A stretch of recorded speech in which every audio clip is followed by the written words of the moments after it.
for Faith Book, the Book of Faith, the Word of God, the Bible. Magandang araw ng Lunes, mga kapatid, dyan sa Hillcrest at mga partners natin all over the world. Ito po ang ating FBK ngayong Lunes, Mayo 6 na, no? May 6 na. Lunes, ito ang FBK natin.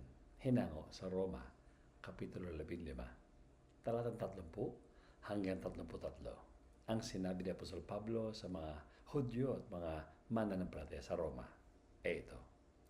Mga kapatid, nakikiusap po sa inyo, alang-alang sa ating Panginoon Kristo at sa pag-ibig ng Espiritu, tulungan ninyo ako sa pamamagitan ng inyong taimtim na panalangin para sa akin. Idalangin ninyong maligtas ako mula sa mga taga-Judea na ayaw sumampalataya at naway tanggapin ng mga kapatid sa Jerusalem ang paglilingkod ko para sa kanila.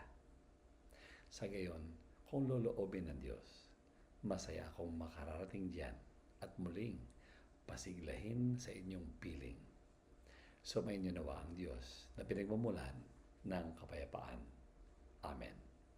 Ito po ang huling bahagi ng Roma, Kapitulo 15. Nagpapaalam ang Apostol Pablo dahil patapos na ang kanyang sulat sa mga taga-Roma. Hanggang Kapitulo 16 lang po ang mga taga-Roma. At dito natin makikita na napakahalagang bahagi ng buhay ni Apostol Pablo ang kanyang binanggit dito. Hindi lang po tungkol sa doktrina. Hindi lang po tungkol sa gobyerno at relasyon, ugnayan sa isa't isa at sa kapwa-tao, kundi ang pinakamahalaga sa lahat ay yung panalangin. Isipin ninyo, isang apostol na malapit sa Panginoon at nagkaroon ng matagumpay na 3 paglalakbay bilang misyonero sa Asia Minor noong araw. Isipin nyo to, na siya pa ay humihingi ng panalangin. Hanggang ngayon, ibig sabihin, walang Superman sa pinagagawa ng Panginoon sa inyo at sa akin. Lahat tayo ay kailangan ng panalangin. Mahalaga po yan. At isang malaking kaaliwan sa amin ni Ma'am Tin at ni Debbie Denise, ang marinig mga pangalan, palagi yung pinapanalangin. At alam kong madalas pinapanalangin nyo kami, ganoon din naman kami sa inyo, sa Hillcrest at mga partners natin. Dahil sa marami namin paglalakbay, kaya nga binabasa ko itong FBK ito, sabi ko, parang tama naman talaga para sa aming pamilya ito. Dahil po kahit malayo kami sa inyo, ang aming pong puso't damdamin ay nandyan sa inyo. Araw-araw nanonood kami ng FBK dyan sa Hillcrest. Araw-araw nagko-komentaryo tayo sa mga napipreach sa FBK. Araw-araw nagbibigay tayo ng mga emoji. Ibig sabihin, gusto natin makapag-connecta sa lahat ng Hillcrest ministries at iba't ibang ministeryo pa dyan sa Pilipinas. Yun ang hiling ni Apostol Pablo at yun din po ang hiling na panalangin namin, yung taimtim na panalangin ninyo para sa amin.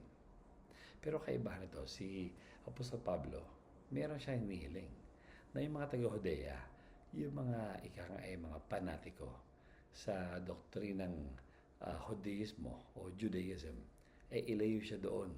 Dahil yun ang papatay sa kanya sa dulo ng buhay niya eh. Pero alam niyo mga kapatid, hindi sinagot ng Panginoon ang panalangin niyan. Kinuha at pinugutan ng ulo si Apostol Pablo.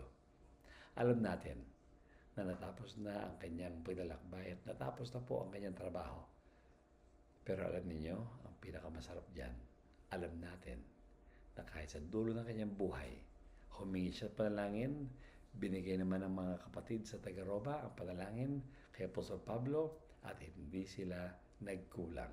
Kaya lang, niloob ng Panginoon na nakunin na ang kanyang buhay.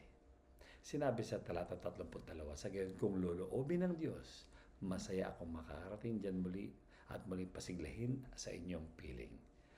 Hindi na niloob ng Panginoon na magkaroon pa siya ng ika-4 na paglalakbay bilang misyonero sa Roma. Dahil pagdating sa Roma, nakakulong na siya. Hindi na siya malaya. Pero niloob ng Panginoon, kunin ang buhay ng Apostol Pablo dahil natapos na at naganap na ang kanyang trabaho. Alam niyo yung pinakamagandang panalangin dito, yung huli. Sumayin niyo nawa ang Diyos na pinagmumula ng kapayapaan. Yung kapayapaan na yan ang kailangan ninyo at namin. Yun ang pinapanalangin namin palagi. na sa lahat na pupuntahan namin lugar dito sa Amerika, kapayapaan ang aming dalhin sa kanila. Iba't iba po at napakaraming kwento. Hindi ko na maisa-isa. Tuwing linggo at araw-araw na nakakausap namin dito sa Amerika. Ang mga tao, kahit sabihin mo na nasa magandang estado, ay magulo pa rin ang isip. Kaya kailangan natin ng kapayapaan na nagmumula sa Panginoon. At yun po ang aming dalangin sa inyo lahat mga kapatid, na magkaroon tayo patuloy ng kapayapaan, magdala tayo ng kapayapaan, saan tayo masumpungan. Yun po ang ating FBK ngayong araw ng Lunes, May 6, Roma, Kapitulo 15, talata 30 hanggang 33. Mula po dito sa Brooklyn, New York. Pinabati namin kayo ng magandang araw dyan sa Pilipinas. Kasama namin si Debbie. Sa Miyerkules, kay-graduate na si Denise. At nakakatawa ang mangyayari mga kapatid dahil po ang ating mga partners na ito, si Debbie, si Denise, ay nagbubuo ng kanilang mga pakpak para sila mismo ay makalipad at magawa nila ang kalooban ng Panginoon. Kahit na hiwa-hiwalay kami madalas. Katulad nito, makatapos na maghihiwa-hiwalay na naman kami. Pero alam namin, sa aming damdamin at puso, ginaganap namin ang kalooban ng Diyos. At yan ang magbibigay kapayapaan sa puso ninyo at sa puso namin habang tayong lahat ay nagdadalanginan. Pagpalagi ng Panginoon hanggang sa muli sa ating FBK Everyday. Paalam mo.